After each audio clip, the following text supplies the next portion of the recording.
Hello, welcome to the Redmen TV. It's daily news time. It's Monday morning, and this is really focused on players who could be leaving Liverpool Football Club. I'm Chris Pajak, and this is your daily news show. So we're going to start off with Liverpool Echo, actually. Liverpool exodus continues as Pedro Chirivella closes in on transfer to Rosenborg.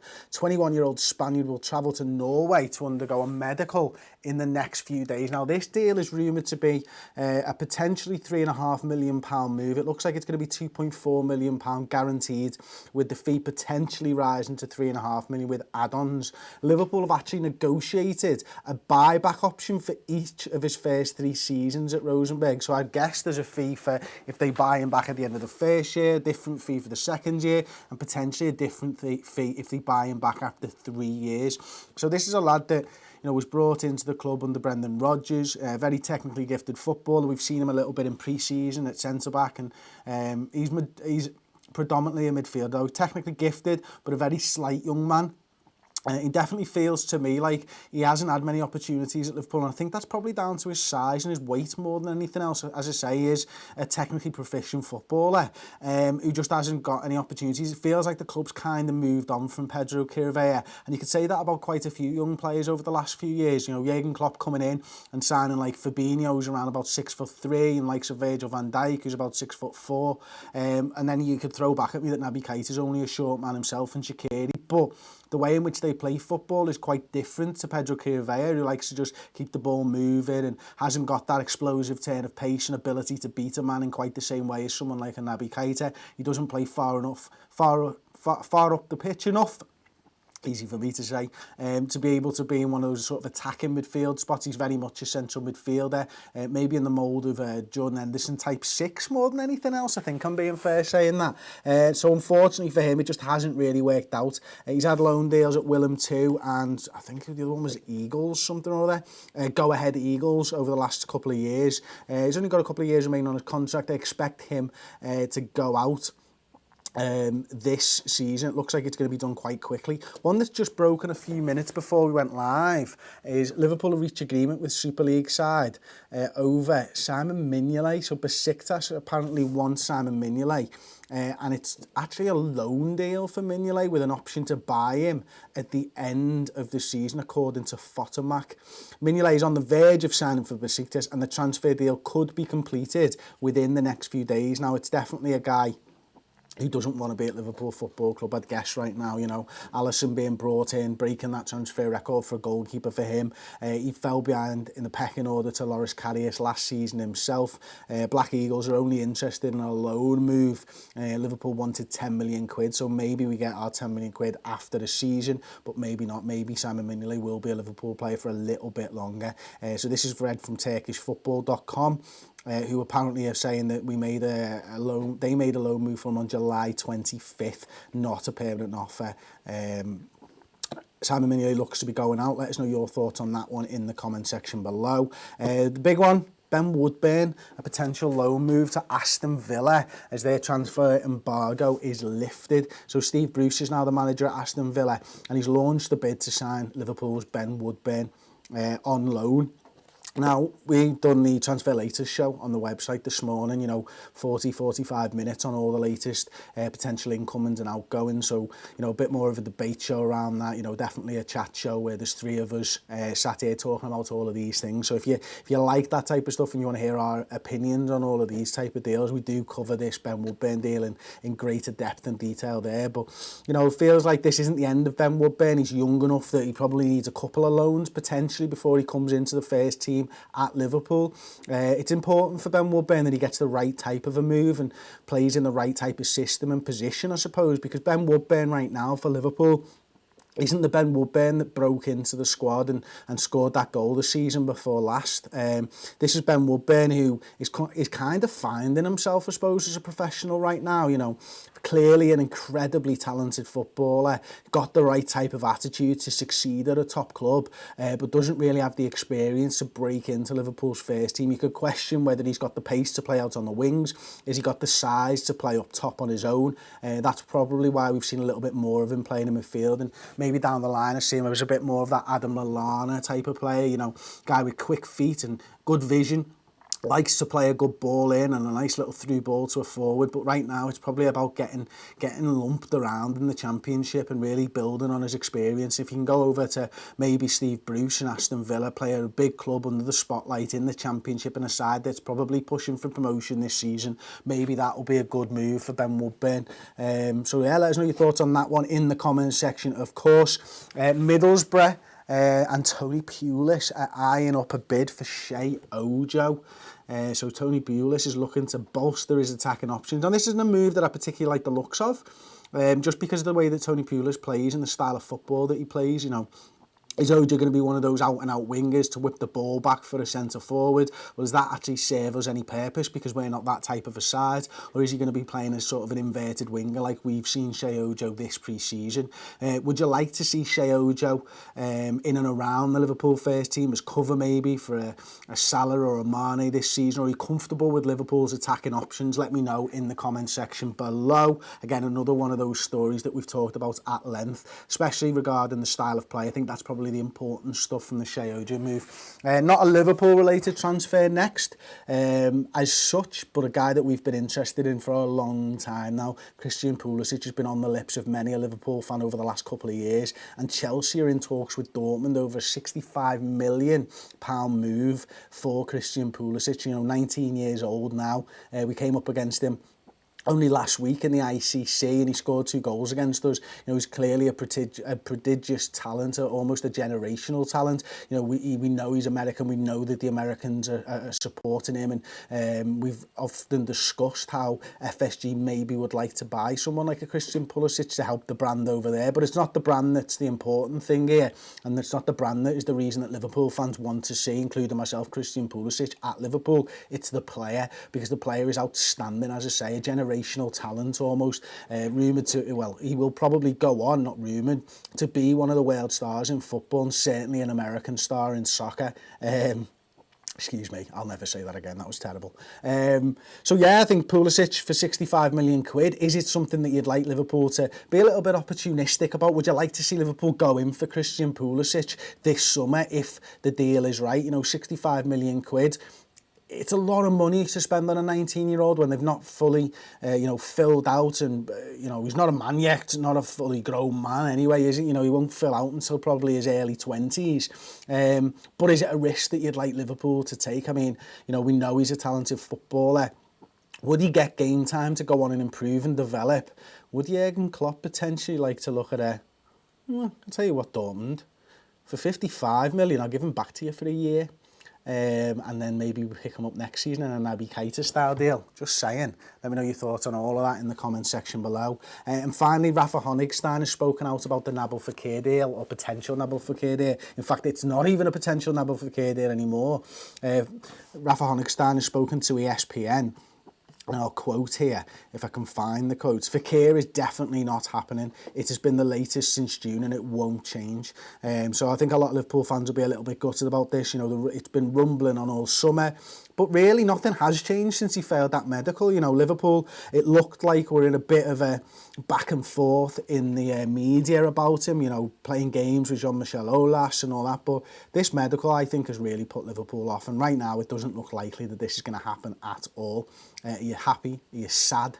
Let me know in the comments section below. And finally, I just want to draw your eyes to an absolutely incredible piece from Neil Jones, who works at goal.com. You know, he got to sit down with Jurgen Klopp last week, and he's done part 1 is out now on goal.com, and I just would like you all to go over there and have a read of this. It's a really great article, a really insightful piece from Neil Jones, and I'm really looking forward to reading part 2. I'm just going to bring one quote that I thought was particularly apt from this piece without discussing, because I do want people to go over there and support Neil on this article, and just share it if you can, because it is a great article. I can say this, with all I have, I want to win. This is what Jurgen Klopp said. I hate losing. I have had to learn to accept it, but I still hate it. But after the final whistle, he's talking about the Champions League final, I don't waste my life suffering. I don't take the defeat around with me. I go somewhere for a few moments and then I'm done. It cannot help to carry it around. You have to put it away. You can't go through the game again and say, but this and that. the things from the game are obvious and I can talk about them, but I don't feel them. That's how it is. So Jurgen Klopp wants to win at Liverpool Football Club. Jurgen Klopp, he goes on to talk about, isn't finished. This is the first stage of his project at Liverpool, losing the Champions League final.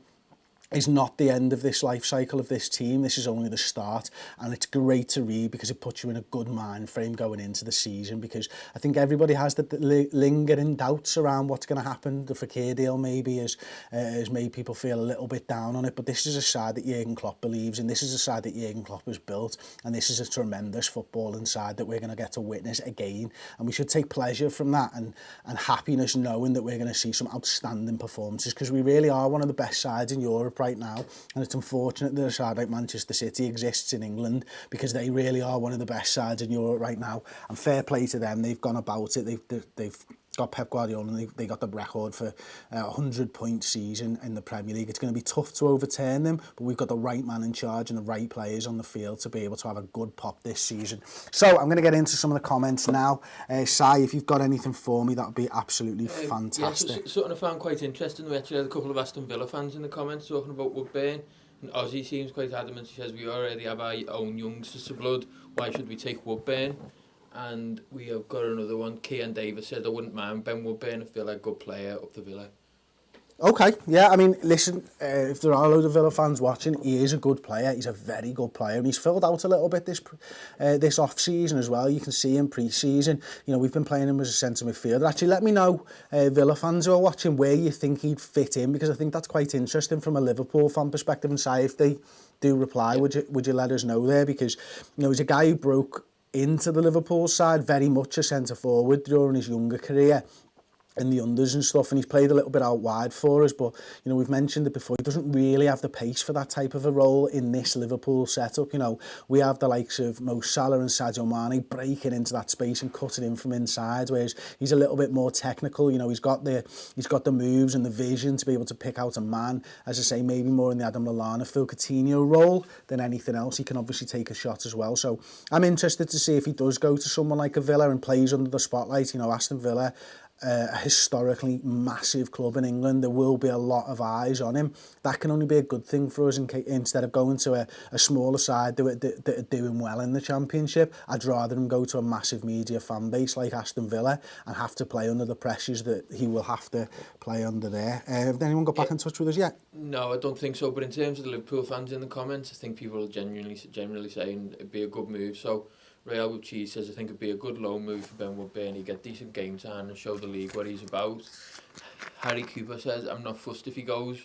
Need to thin down the squad, and it's not like a short of options in the field. We can afford to let these players go now that our calibre of first team players is so much higher. And that's a great point, isn't it? You know, there is quite a sizable gap between someone of Ben Woodburn's talent, and they are incredible, but the actual experience first teamers, you know, there's a lot more trust I think the Klopp has in these, and that's because of the experiences that they've had on their career so far. I think, you know, would he get ahead of a Gini Wijnaldum in the side? Probably not. Would he get ahead of an Adam Lallana? Definitely not. A James Milner? Definitely not.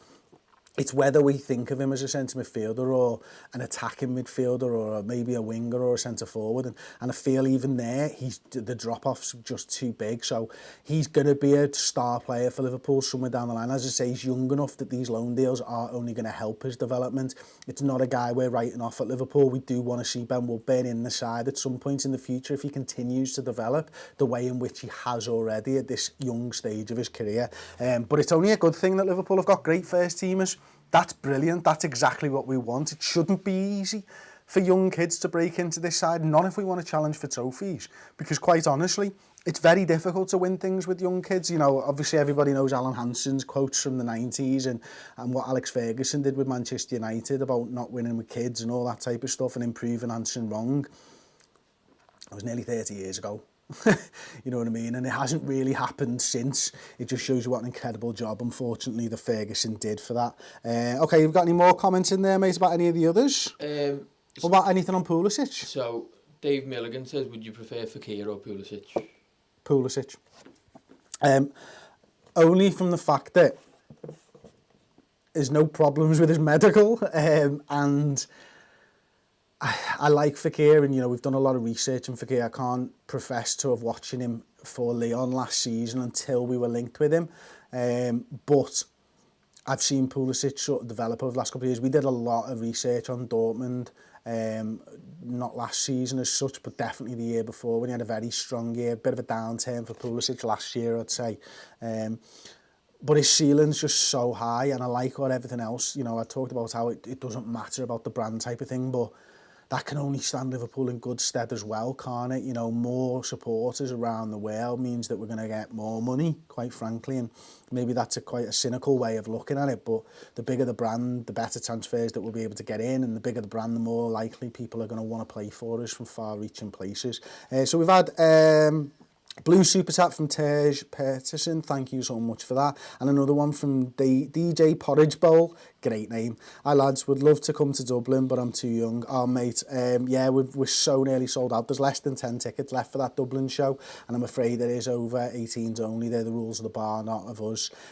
So yeah, if you are thinking about it and on the fence, then it's bit.ly/RMTV dub. As I say, I think there's 8 tickets left, and we'll have sold out a show in Dublin, which will be incredible. I'm really looking forward to it. It's Friday night, this Friday in Murray's Bar. Shame you're too young to join us, DJ Porridge Bowl, because you definitely have the best YouTube name of anybody going, I'm sure, obviously, apart from the Redmen TV. So, Jordi Hoken says on Pulisic, he said, I'd love Liverpool to go in for Pulisic, and I'd be sick if he would go to Chelsea, but 65 million is too much for a 19-year-old. Yeah, it very well could be, and maybe it was definitely too much in a pre-Neymar world. But Neymar moving to PSG has kind of reset it, my views certainly on the transfer market, and you know, I know 65 million was a lot for Liverpool to spend on a goalkeeper and stuff, and 75 million is obviously the record for Liverpool, Virgil van Dijk as a centre half. But you've got to take into account what he can achieve in the game. And I'd hate to see him at Chelsea just like you, because I do feel like he'd be a massive success. And the other thing is, if he goes somewhere else, there's still a chance that Liverpool sign him. If he goes to a Chelsea, a Manchester United, a Tottenham, a Manchester City, I don't see us signing him down the line because those guys don't sell to us. So it looks like if Liverpool want Pulisic as much as I think they do, they're going to have to dip into probably the overdraft a little bit and get 65 million quid out. Tell you one thing though, if 65 million quid for the player and to almost weaken Chelsea's assault, I'd probably take that deal if I'm honest. Tej Peterson, Woodburn should stay coming off the bench this season. He could be a good option to have, but we do have loads of midfielders, mate. What was that one? That's gone, sorry. There's the comment. Chris, do you think Phillips will get a loan this season or be in and around the first team squad this season? Phillips is an interesting one, actually. I really like the looks of him. I think I'm right in saying Nathaniel Phillips is 21, Nat Phillips. He hasn't looked out of place at Liverpool at all, has he? You know, I know they're only pre-season friendlies and stuff, and he made that small error against Manchester United, but recovered ridiculously well to nullify the shot and block the shot of, I think it was Alexis Sanchez, actually. He looks like a defender who was born to defend, and yet he's still got a great pass on him as well. There's a couple of balls from defence over the top for our strikers to run onto. And I know the ball was holding up in that grass and stuff, but he's got a good touch. He can play the ball. He seems to be calm in possession, and he looks like a defender's defender. I'd like to see him get a few opportunities. Certainly something like the League Cup. I think that's probably the stomping ground in Nat Phillips right now, but I've been really impressed with him. And I can't confess to watching a lot of the under football. I don't, you know, I watch and research the first team so much.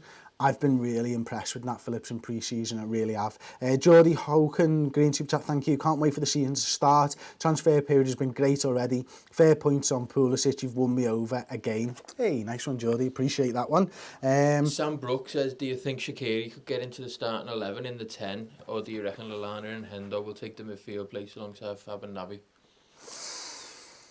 Well, I don't know. I stood there, in fact, doing the starting 11 prediction show last week, and somebody in the comments section, I forget who it was, sorry, I read so many out. Someone asked me about Shaqiri in the 10, and I was adamant that having not seen Shaqiri in the 10, I'm not sure he could do it. Well, I'll tell you what, I've seen him in the 10 now, and I can tell you what, he can play it, and he was so strong, and his touch was great, and he gets a goal and an assist on his Liverpool debut, and the way and the manner in which he scores that goal against Manchester United, absolutely fantastic. He's definitely someone that's got a role in this side.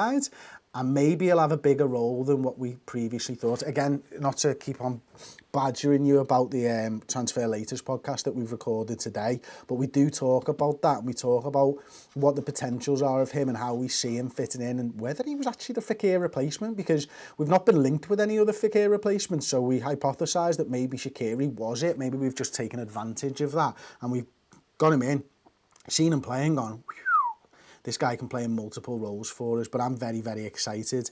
Dean Poole says, Chris, you need to create a Chris TV or Payjack TV. It's not something I was thinking about doing like a tactical channel, and I'm going to level with you.